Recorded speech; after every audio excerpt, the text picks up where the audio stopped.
Here. Thank you very much, first of all, for inviting me here and to be able to discuss the issue of refugees crisis which we have. As it has been mentioned before, the biggest refugees crisis since 1939 that we have in Europe, and with the wave and the scope of the people who come, and actually the final result, which has been unpredictable, both by the Polish politicians, by the politicians in the region, but also by the whole world, I think. You can hardly hear that we've got any troubles traditionally addicted with the refugees. You can hear no special crimes or any statements made by the local societies, as in Poland or in Czech or in Hungary, people complaining about.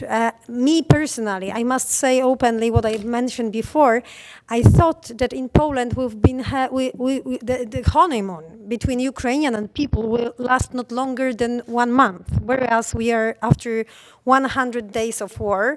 People are not only coming to Poland, staying there, and experiencing a scope of hospitality that has never been before. As you must know also that we've got quite a tough historical momentum in our relationship before, traditionally, and it completely disappeared right now. But I will, as has been mentioned at the beginning, I would like to present you some data, because I've been invited by the Prime Minister Morawiecki, Prime Minister of Poland, just day after outbreak of war, to the Chancellery of Prime Minister, using my former experience as the minister responsible for the economy, to talk to international financial institutions, not only within the European Union, but also outside, for looking for the support for this special and unique refugees crisis that we are having nowadays in Europe. And what was, of course, very important for us after the huge first wave of newcomers to Poland, you can simply just to envisage the process. It was in the highest momentum. It was 150,000 people crossing the border per day. Comparing with the former period, it was not more than 15,000. Yeah. So if you can think only about what is happening on the border, not only on the Polish side but also the Ukrainian one, and it was the end of February, beginning of March, when the temperature there was below 0 Celsius. So it was a real tough momentum. And so we started to cope with those people, to help them as soon as possible. The effort that has been paid by the state institutions and the local government institutions were fully supported by the NGOs and the simply single people. So the Poland has become a huge NGOs actually in that momentum. So people that has never been experienced or has never been employed or training anything in the NGOs simply started to do. All of them feel that yes, we have to do something with that.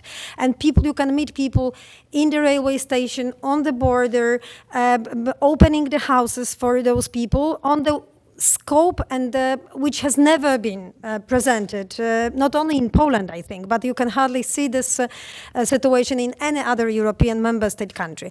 Finally, what has been mentioned 1,000 times, we don't have a refugee camps. We've got a lot of newcomers, but we have simply any single refugee camp. So all those people has been located basically in the private apartment, but also by renting or organized apartments by the local municipality or the government. So there is no such a situation that we've got the circles of Ukraine somewhere gathered together. Nothing like that is existing.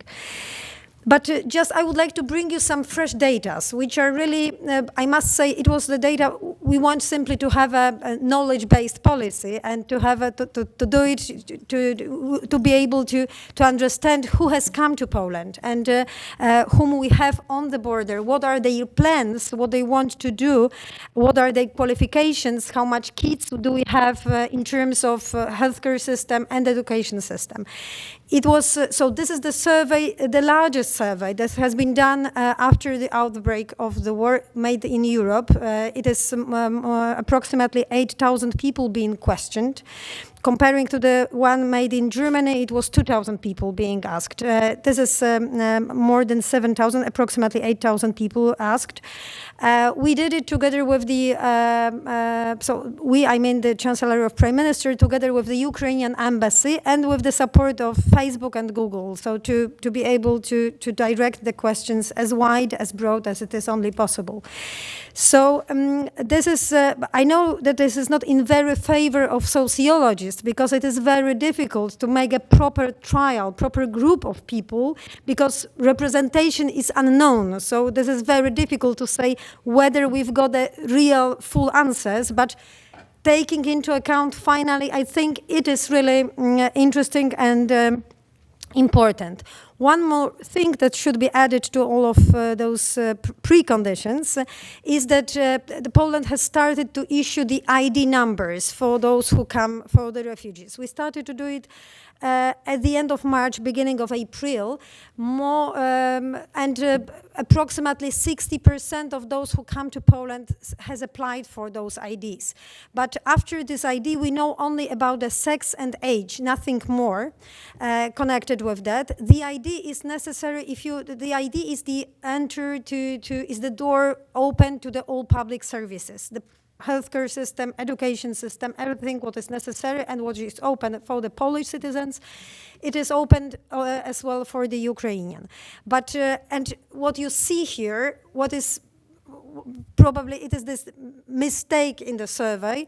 Those people who answer our questions here, more than 90% of them has applied for the ID. So if you compare with this total number, what I mentioned, that 70% possess it, 30% not, this is the point, the difference between the group and the people who stay in Poland.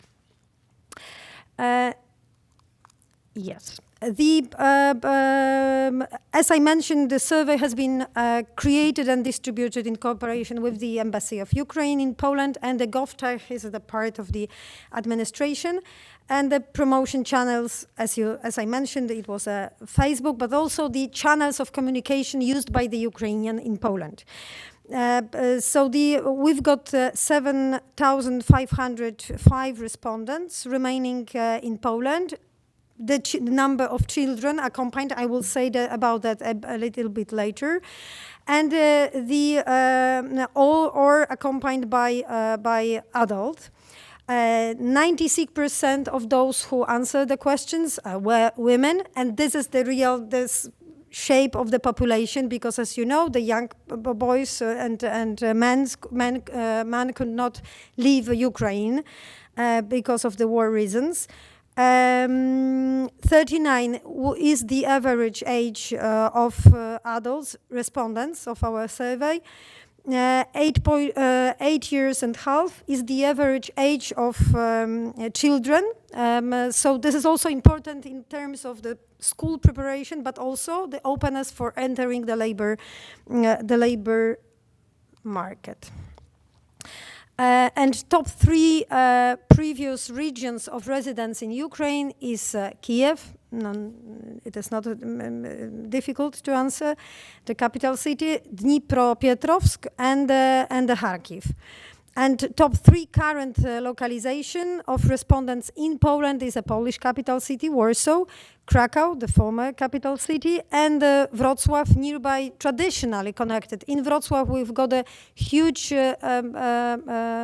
amount of people. Wrocław has been added to Poland after the Second World War, and located strongly by Polish people coming from Lviv being Poles from Lviv before the Second World War. So it is also the traditional place when the Ukrainian, before outbreak of the current war, has been.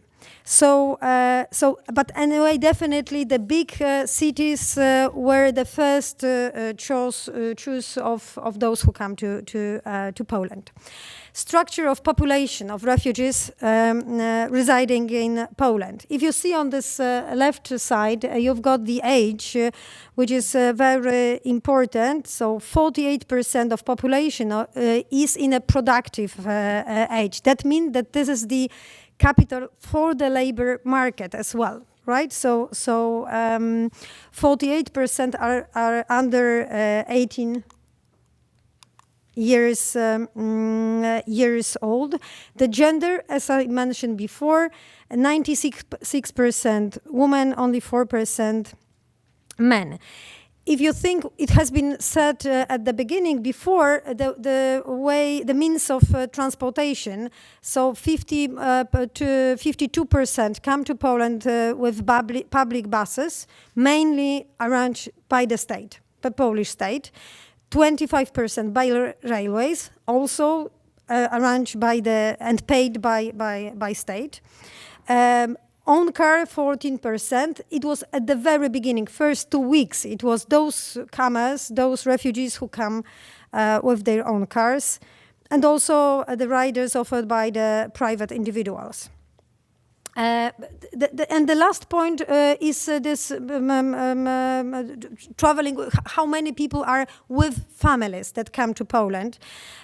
Only 21% travel alone, another 50% cross the border with a maximum of 2 companions, either one old person, grandma, grandpa, and 1 kid, or 2 kids. So just to sum up this, what has been mentioned, we are having nowadays, connecting with the dates for the 30th of May, 1.4 million, this is the estimated number of Ukrainian refugees residing in Poland. This is not according to the survey, but according to the knowledge that we have from the border guards. Yes, so this is the number of people residing in Poland.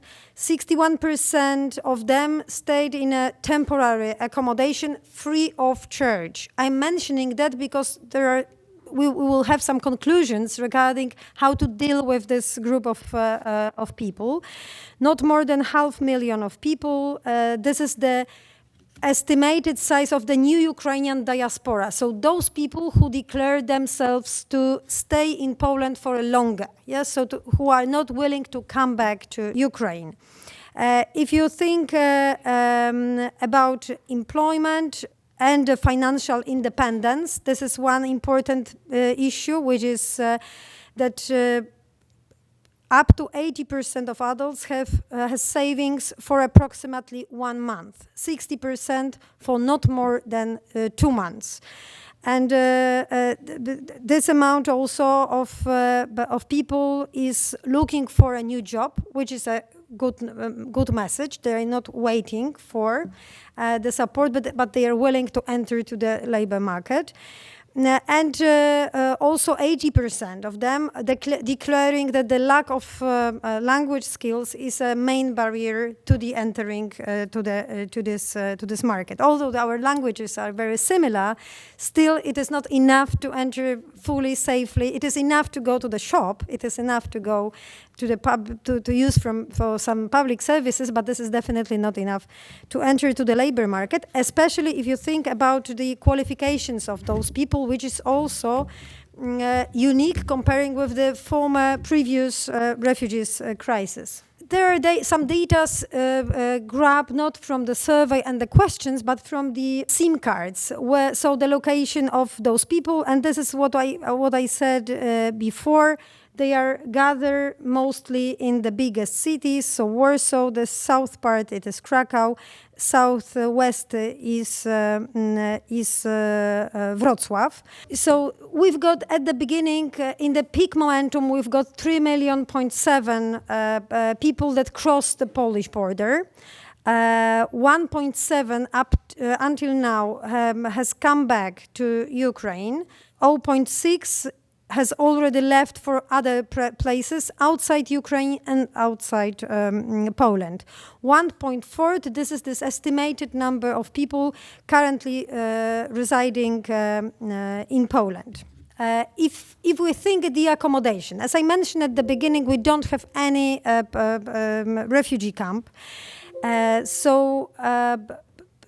More than 60% of those who come to Poland resist in unpaid accommodations, 39 in a paid accommodation. Mainly they stay in the private individuals, so someone who is not connected by as the family or friends, the Ukrainian, because it is worth to be mentioned that before outbreak of war, we've got 1 million of Ukrainian being on the labor market in Poland. So that came in the last 5-6 years to Poland for looking for the job and staying in Poland, working in Poland.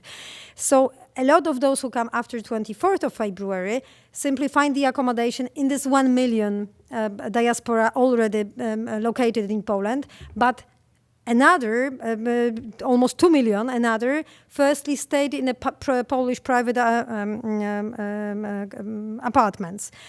Family and friends, but also the public shelter, which is not very significant, rented apartments as well. But what is important, the future accommodation, because it describes what are the plans of those people, what they really want to do in Poland.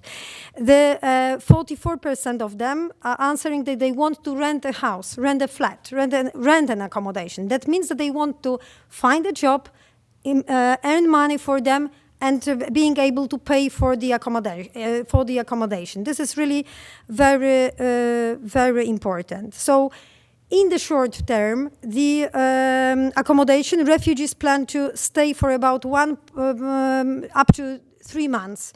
In the long run, people want to rent the apartments, the accommodations.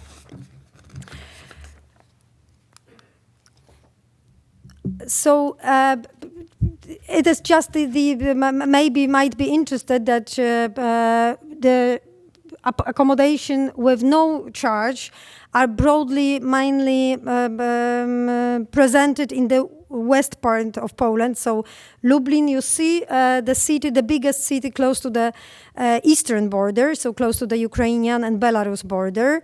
Also in Warsaw, further western, more paid apartments. And basically types of accommodation by city. So the private market, as you see, the yellow one is the biggest share. And education, very interesting situation, because it is as we said, there is a lot of kids that come to Poland, and the average structure of age is so that. The average age is a bit above 8 years old, but so we've got 500,000 children in the broadly school age, because the kindergarten is a kind of a well-organized taker system. Primary and secondary school, nursery and under 1 year old, it is only 6%.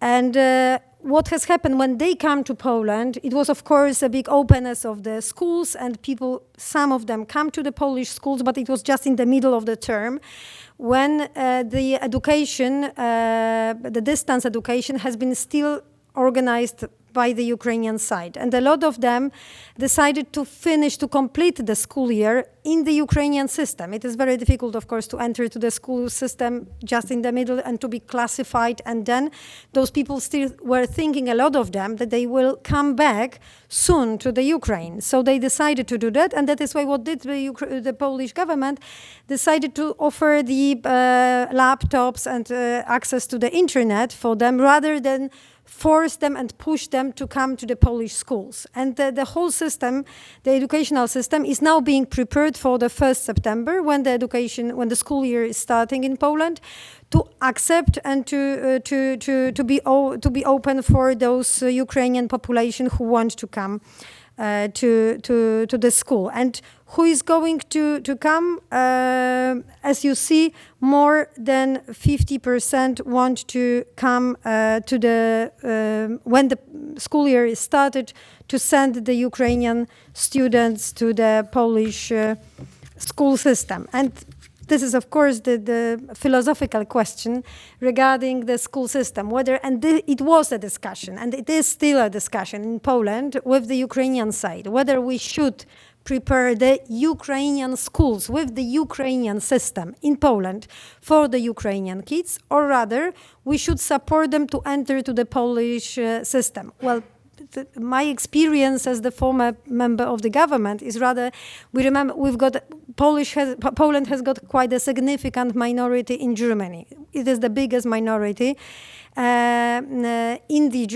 in Germany. We are, I would say, even each government after 1989 is combating for having the Sunday Polish schools in Germany being conducted by the Polish minority for the Polish kids, and we are not allowed to do it in Germany.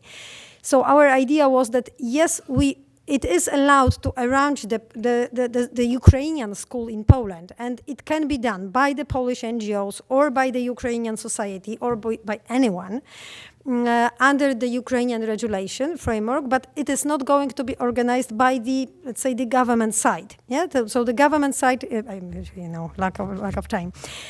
So the government side is preparing the system to enter those kids to the Polish system. The savings, important issue. The 90% of eligible refugees of working age have sufficient savings for a maximum of 2 months. Huge challenge for the labor market, not delivering only fish, but rather opportunities. This is the real challenge that we are having. But what is very promising, 81% of those refugees are looking for the jobs. And the news from today in the morning, 230,000 people, Ukrainian people, have already find themselves on the Polish labor market, means being employed officially. I presume that another 200,000 is doing that unofficially, but this is really very significant amount of people in a very short period of time enter the labor market. What is important for the structure of those refugees? We've got, as I mentioned, 1 million Ukrainian people before. The educational structure of those people who are now coming is much higher. We've got people with a higher education, skills like the administration, the education. A lot of them are lawyers, architects. So completely different structure of refugees that come to Poland. This is being presented on the next slide. And this is also a completely different situation if we compare it with other refugee crises like in 2014 in Europe or even before. So this is completely different social structure. Just to make a brief comment and to see those final numbers. 1.4 million come to Poland. During last 100 days, 61% temporarily accommodated for free.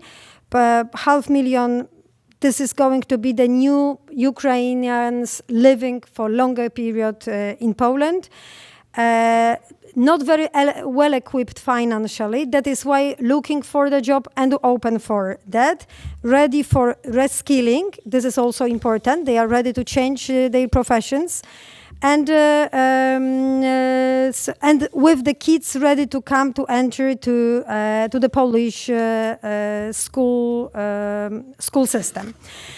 The huge challenge for the coming months, it is the labor market, of course, and the accommodation. We've got a shortage of accommodation even before the refugees crisis. So preparing the market of course, in the very uncertain period with the huge inflation, changing cost of construction, it is one of the biggest challenge that we have to face with.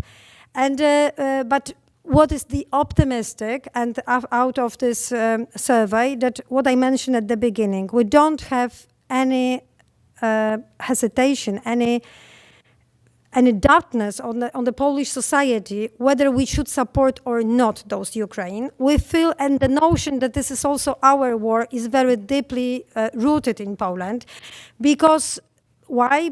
Because we were talking about the Russian as a threat for a very long period. So not only the right-wing parties, but also the left. It is a common sense in Poland. So we feel that this is the first battle when the West and the East world is combating itself, first time not being conducted on the Polish soil. And that is why we are so ready. That's true. That is really true.